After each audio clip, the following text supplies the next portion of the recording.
ഇഷ്ടപ്പെട്ട താങ്കളുടെ കുക്കിംഗ്, താങ്കളുടെ ഫുഡിന്റെ ഭ്രമം എല്ലാവർക്കും അറിയാം. എന്നാലും ഇവിടെ വന്ന് ഇപ്പൊ ഇത് സെറ്റപ്പ് ചെയ്തതിനു ശേഷം ഉണ്ടാക്കിയ ആദ്യത്തെ ഡിഷ് ഏതാ സർ?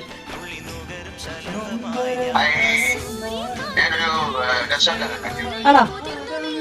എന്തായിരുന്നു അത്? നമ്മുടെ പിന്നെ കോക്കനട്ട് ഹണി എല്ലാം ബോയിൽ ചെയ്തിട്ട് ഐസ്ക്രീമായിട്ട് എല്ലാം പറഞ്ഞിട്ടൊന്നുമില്ല.